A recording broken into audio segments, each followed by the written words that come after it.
Assalamualaikum warahmatullahi wabarakatuh. Perkenalkan, nama saya Hikmatun Alam Pajoa, NPM 20 40 10 20 07 dari Lokal A1, Program Studi Manajemen Sumber Daya Perairan. Jadi video ini berkaitan dengan mata kuliah pengantar oseanografi yang akan menjadi tugas bahan UTS kami. Untuk itu, pada kesempatan ini langsung saja saya akan menjelaskan materi yang bersangkutan dari mata kuliah dari pertemuan awal hingga pertemuan akhir.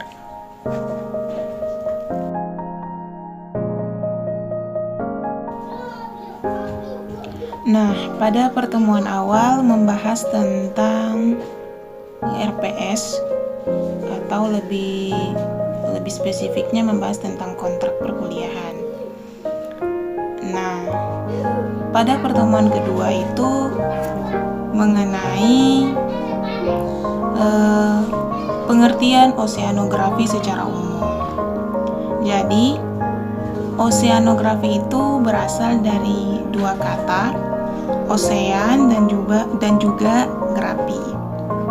Nah, osean itu merupakan samudra dan juga grafi itu merupakan sebuah gambaran. Maka dapat dikatakan bahwa oseanografi merupakan ilmu yang mempelajari tentang laut. Ada beberapa poin-poin penting yang bersangkutan atau berkaitan dengan penjelasan oseanografi secara umum. Pertama, oseanografi itu sering disebut dengan marine science atau cabang dari ilmu bumi. Kedua, lingkup dari oseanografi itu sangat luas. Bisa terdiri dari sistem biologi, fisika, kimia yang terjadi di dalam lautan, geologi dasar laut, hidrologi, meteorologi, dan geografi. Dan terakhir, mengenai sejarah ilmu oseanografi itu berkaitan sangat panjang sebenarnya dan dimulai pada masa prasejarah di mana manusia itu mulai mengenal dan memanfaatkan laut. Nah, dikatakan dalam materi ini bahwa beberapa peneliti yang berhasil melakukan penelitian dalam perjalanannya, seperti ada peneliti laut pertama, yaitu merupakan seorang pedagang dari Polinesia yang berada sekitar 4.000 tahun sebelum Masehi, di mana pedagang India dan Arab ini mencatat pengetahuan mereka tentang pelayaran yang berkaitan tentang arus dan angin, terutama di Samudra Hindia. Kedua itu sudah mulai beranjak pada penelitian yang lebih modern. Selanjutnya, masih pada pertemuan kedua yang membahas tentang tema atmosfer dan lautan. Jadi, secara umumnya atmosfer ini merupakan selimut tebal dari berbagai macam gas, termasuk di dalamnya adalah aerosol yang menyelimuti seluruh permukaan bumi. Kemudian mengenai bahan dari atmosfer itu sendiri terdiri dari 3 kelompok. Yang pertama, partikel udara kering. Yang kedua, bahan air, di mana dalamnya itu sudah mencakup air, uap, dan es dalam bentuk awan. Dan terakhir itu atau ketiga itu adalah aerosol, di mana aerosol ini berbentuk padatan. Contohnya adalah debu.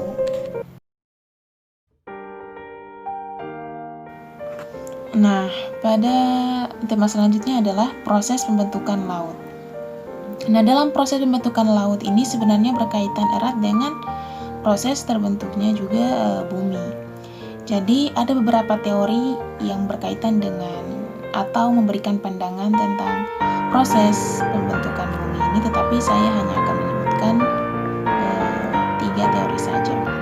Yang pertama, teori yang paling terkenal adalah teori dari Buffon, di mana Buffon mengatakan bahwa terbentuknya bumi itu berkaitan dengan tumbukan antara matahari dan juga komet. Yang kedua adalah teori dari Laplace, di mana Laplace mengatakan bahwa terbentuknya bumi itu berdasarkan gas yang berputar dengan planet-planet sehingga terbentuk dari cincin-cincin gas yang terlempar keluar akibat adanya suatu putaran. Yang ketiga adalah teori bintang kembar. Teori ini mengatakan bahwa matahari itu berjumlah 2 dan yang satunya meledak, satunya lagi membentuk planet. Tetapi pada hakikatnya bahwa tema ini kita lebih condong atau lebih fokus membahas tentang bagaimana proses pembentukan laut. Jadi dalam proses pembentukan laut itu ada dikenal dengan proses pembentukan samudra. Jadi proses ini berlangsung antara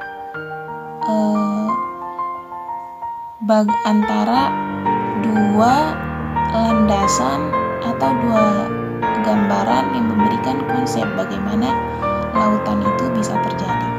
Yang pertama itu air laut dikatakan berasal dari aktivitas vulkanik, di mana terhalangnya sinar matahari yang dengan itu suhu permukaan bumi akan menjadi dingin dan juga uap air di udara akan terkondensasi membentuk hujan sehingga mengisi suatu kawah yang ada.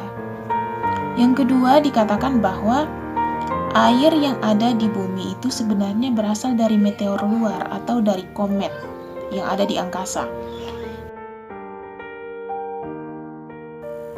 Nah, selanjutnya pada pertemuan ketiga ini membahas tentang suhu lautan. Jadi dalam materi ini saya hanya menyebutkan poin-poin pentingnya atau secara garis besarnya saja. Nah, lanjut. Di sini dikatakan bahwa matahari merupakan sumber energi utama yang mempunyai peranan penting dalam sektor lautan. Dalam hal ini berkaitan dengan pengaturan suhu yang ada di bumi. Nah, kita perlu mengetahui adanya mekanisme, yaitu mekanisme transfer panas ke lautan. Yang pertama itu ada insolasi, yang kedua konduksi, yang ketiga adveksi. Jadi insolasi merupakan penyinaran langsung, artinya cahaya matahari yang akan turun langsung ke permukaan air. Yang kedua adalah konduksi. Konduksi merupakan transfer panas secara mekanik melalui kontak langsung antara udara dan juga air di saat kedua substansi ini memiliki suhu yang berbeda. Yang ketiga adalah adveksi. Nah, adveksi merupakan transfer panas melalui arus. Oke, lanjut pada pertemuan keempat. Nah, pada pertemuan keempat ini membahas tentang gelombang. Jadi posisinya saya sama seperti pembahasan sebelumnya akan menyebutkan poin-poin pentingnya saja atau garis besarnya saja dalam pembahasan. Nah, gelombang secara umum ini mempunyai pengertian yaitu pergerakan naik dan turunnya air dengan arah tegak lurus permukaan air laut yang membentuk kurva atau grafik sinusoidal. Nah, gelombang sebenarnya disebabkan oleh angin kalau faktor secara umumnya. Nah, mekanisme terjadinya gelombang ini disebabkan oleh angin yang ada di atas lautan ini mentransfer energinya ke perairan sehingga menyebabkan riak-riak atau seperti bukit-bukit kecil dan berubah menjadi apa yang biasanya kita sebut.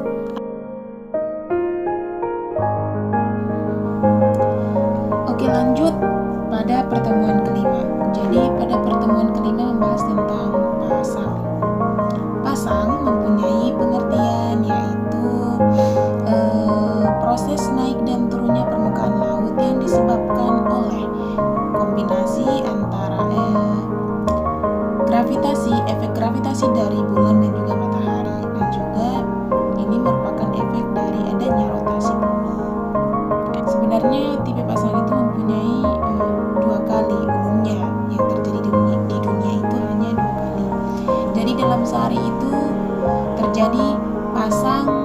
pasang surut 2 kali, artinya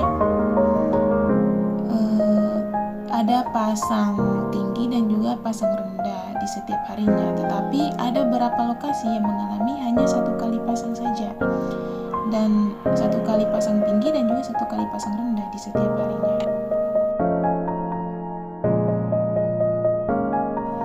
Selanjutnya pertemuan 6. Nah, di pertemuan 6 ini sebenarnya membahas lebih tepatnya diinstruksikan untuk mereview atau mengulas kembali sebuah jurnal yang diberikan kepada kami untuk ditinjau lebih lanjut. Tetapi saya secara pribadi menemukan garis-garis besar atau poin yang menjadi highlight dari jurnal tersebut. Nah, judul jurnalnya adalah Suhu Permukaan Laut Perairan Indonesia dengan Hubungan Pemanasan Global. Jadi keterkaitan dari jurnal ini sebenarnya sangat menarik. Nah, poin pertama yang menjadi pembahasan dari jurnal tersebut adalah energi utama dari semua kehidupan di bumi adalah matahari. Ya, diketahui adalah matahari itu mempunyai peranan yang sangat penting. Nah, kedua, peristiwa pemanasan global sebenarnya ditandai dengan sinar matahari yang berbentuk radiasi memantul kembali ke angkasa dengan gelombang panjang. Kemudian diserap oleh gas rumah kaca yang berada di atmosfer dan tentunya bersifat panas. Kejadian ini akan terus berulang hingga menyebabkan suhu di permukaan bumi meningkat. Nah, peristiwa ini disebut adalah peristiwa pemanasan global, atau lebih tepatnya kita sering menyebutnya dengan efek rumah kaca. Nah, yang terakhir adalah pertemuan ke-7. Jadi pertemuan ke-7 ini membahas tentang suhu dan densitas air laut. Jadi pengertian suhu secara umum merupakan besaran fisika yang menyatakan banyaknya bahan yang terkandung dalam suatu benda, di mana secara alamiahnya sumber utama bahan dalam air laut adalah matahari. Jadi setiap detik dari matahari memancarkan bahan sebesar 0,26 kalori, dan setiap tempat di bumi itu tegak lurus dari matahari, jadi menerima bahan sebanyak 0,033 kalori per detik. Jadi suhu itu memiliki fungsi yang sangat urgent dalam lingkungan laut, di mana secara langsungnya kan suhu mempengaruhi laju fotosintesis dari tumbuh-tumbuhan dan juga fisiologi hewan, khususnya derajat dari metabolisme dan reproduksi. Sedangkan secara tidak langsungnya suhu itu mempengaruhi daya laut oksigen yang digunakan untuk respirasi dari biota laut itu sendiri. Nah, kemudian densitas itu merupakan salah satu parameter terpenting dalam mempelajari dinamika laut, di mana perbedaan densitas yang kecil itu secara horizontal adalah perbedaan pemanasan di permukaan yang dapat menghasilkan arus laut yang sangat kuat. Oleh dan sebab itu, penentuan densitas ini merupakan hal yang sangat penting dalam oseanografi. Kemudian densitas juga densitas air laut tentunya tergantung pada suhu dan juga salinitas dari semua proses yang mengakibatkan berubahnya suhu dan juga salinitas. Jadi kenaikan suhu dan penurunan densitas air laut itu bisa terkoordinasi dan juga menambah daya air laut. Kurang lebih seperti itu. Jadi